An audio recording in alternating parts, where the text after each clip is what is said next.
And this one is a competitive roll and write game where players are going to be competing to build a giant cannon in order to launch themselves to the moon first. In order to fully complete your cannon, you're going to have to fill in all the cells for the 4 different components that make up your cannon. There's the cannon base, the cannon itself, as well as the gunpowder and the bullet. But just building your cannon does not actually guarantee you a win, because there's also all these different stars that players are going to be filling in throughout the game, and it's going to be the player who completed their cannon but also has the most stars filled in that's going to be the winner for the game. Obviously, there's a ton of other grids that players can fill in as well, and each grid's going to be associated with a different icon. And players are going to be trying to gain resources of that specific icon in order to spend it to fill in cells of the associated region. Some of the cells that you'll fill in can also have different icons that immediately grant you resources, which can immediately allow you to fill in a cell in a region that matches that resource. This is going to allow all sorts of chaining effects, allowing you to fill in all different areas of your board, even in a single turn,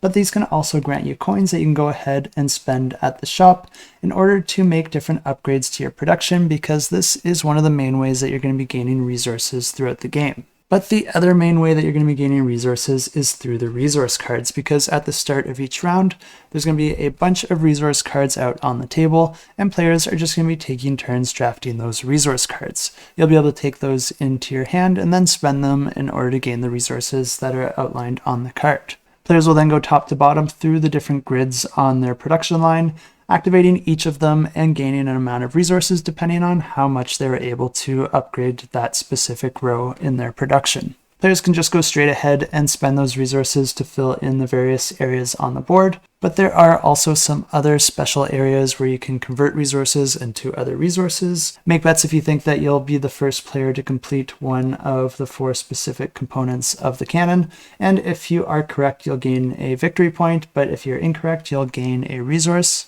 And there's also a section that allows players to duel, and whenever you do this, you're going to be drawing one of these cards, and whichever card is revealed, whichever player is furthest ahead on that specific resource or component or area that it's indicating, then that player is going to be the one that wins the duel, and they'll be the one that gains the benefit. Each player is also going to be playing as a specific character that they would have picked at the start of the game, and this is going to grant players with some starting resources that will vary from their opponents, and it also grants each player with their own specific special ability. The game continues like this over a number of rounds, and if the players are able to complete their cannons, then the player that has the most stars wins the game. And if you're interested in this one, you can check it out. I have it linked in the description below. And one thing to note with this is that it is a print and play, which means that it's going to be very affordable. For just $4, you can both support the creators as well as get a copy of the files into your hands.